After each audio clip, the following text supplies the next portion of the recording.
You know that feeling when you check your mailbox and find something unexpected?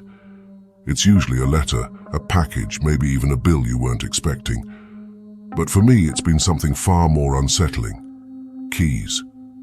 Yes, keys. Keys that arrive in my mailbox without any explanation, without any return address, without any rhyme or reason. It all started about a month ago. I went to check my mailbox, expecting the usual assortment of junk mail and bills.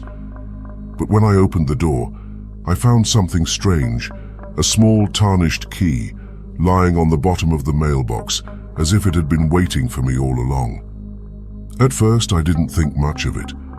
I figured it was just a mistake, a mix-up at the post office, but then it happened again, and again, and again. Every day, without fail, I would find a new key waiting for me in my mailbox, each one more mysterious than the last. The keys were all different shapes and sizes, made of different materials, brass, iron, even what looked like silver. Some were old and rusty, with intricate designs etched into their surfaces. Others were shiny and new, like they had just been made yesterday.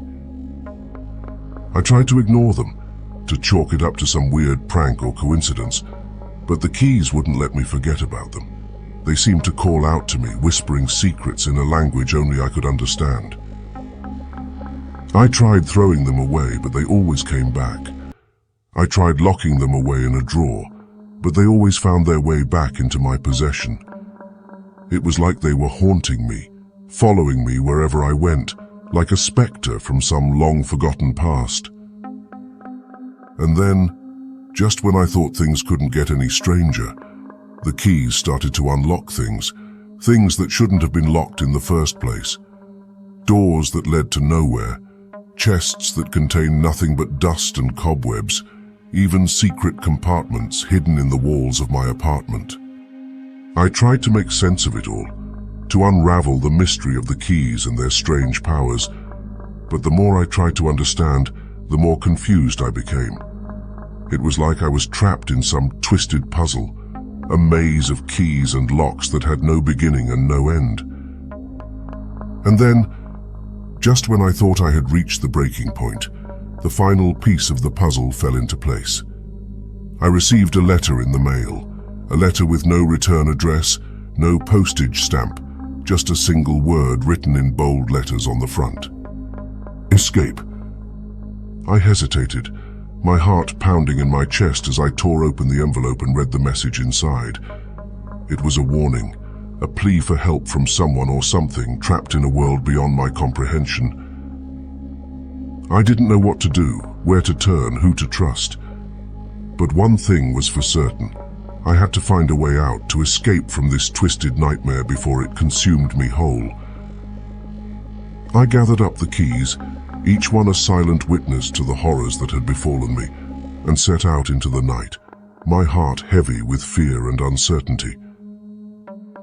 As I ventured deeper into the darkness, the keys seemed to glow with an otherworldly light, guiding me toward my destiny with a silent purpose that sent shivers down my spine. And as I disappeared into the unknown, leaving behind everything I had ever known in a desperate bid for freedom, I couldn't shake the feeling that I was being watched, followed, hunted by some unseen force that lurked just beyond the edge of my vision. But I refused to give in to fear. I refused to let the darkness consume me, for I knew that as long as I held the keys to my own fate, I would always find a way to unlock the door to salvation, whatever it may be.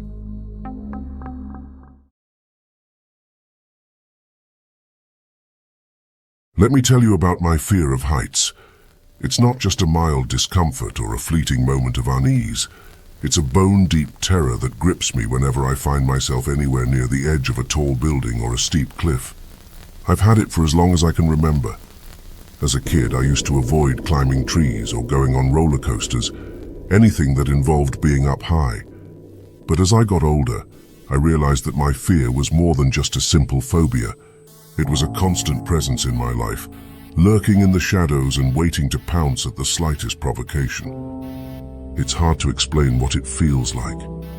The tightness in my chest, the clammy sweat on my palms, the racing thoughts that spiral out of control with each step closer to the edge.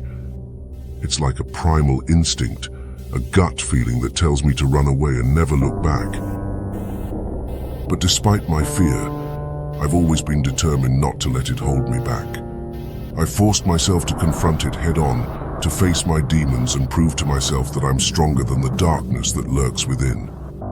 So when my friends suggested we go hiking in the mountains for the weekend, I jumped at the chance, eager to prove to myself that I could conquer my fear once and for all. Little did I know, that decision would change my life in ways I never could have imagined. The hike started out fine. The sun shining, the birds singing, the fresh mountain air filling our lungs with each breath. But as we climbed higher and higher, my anxiety began to creep in, like a dark cloud looming on the horizon.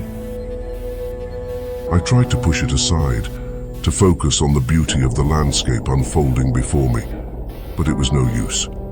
The higher we climbed, the more intense my fear became, until it felt like I was teetering on the edge of a precipice, with nothing but a bottomless abyss yawning beneath me. And then, just when I thought things couldn't get any worse, we reached the summit, a narrow ridge with sheer cliffs on either side, stretching out into the distance like the edge of the world itself. I froze, my heart pounding in my chest, my breath coming in short, ragged gasps as I stared out into the abyss below. It felt like the ground was shifting beneath my feet, like I was standing on the edge of a knife with nothing but empty air between me and certain death.